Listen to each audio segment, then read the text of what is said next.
Hi guys, I'm going to be doing a presentation on animal abuse and its correlation to family violence.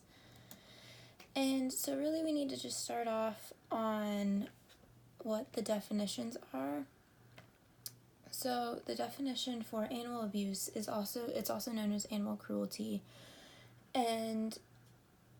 or it's called neglect, which includes intentional malicious acts of harm and less clear-cut situations where an animal's needs are neglected. So I'm going to go into depth about that later in the slide, but this type of violence against animals has also been linked to the higher likelihood of criminal violence and domestic abuse. And now family violence, which is what our class is called, so we all should kind of know what it is, but it includes family members' acts of omission or commission resulting in physical abuse, sexual abuse, emotional abuse, neglect, and other forms of maltreatment that hamper individuals' healthy development. So next is, why do people abuse animals? Which I really don't know why people abuse animals because they're my children.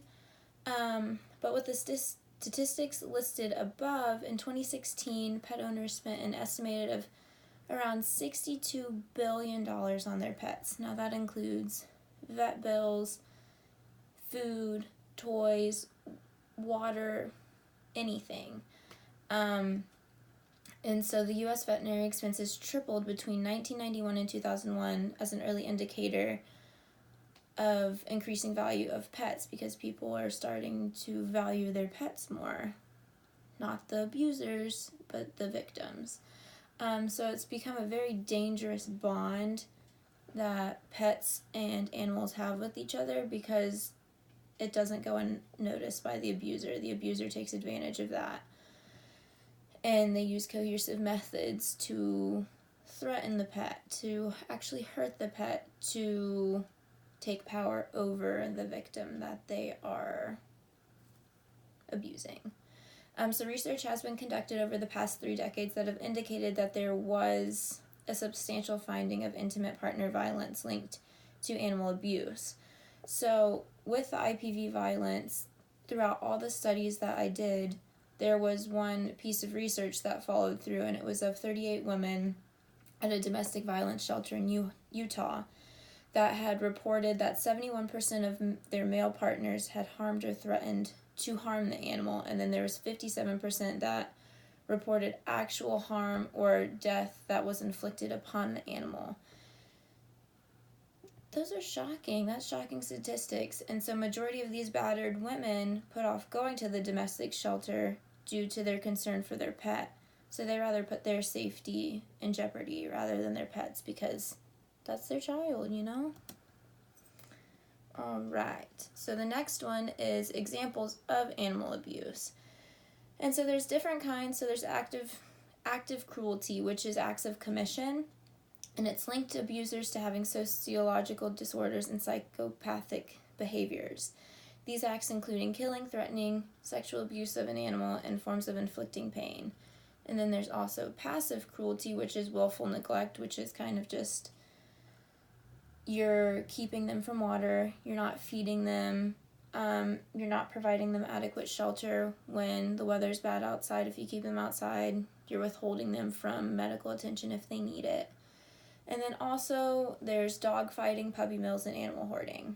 The big dog fighting example I can give you is Michael Vick back in early 2000s to I think 2011.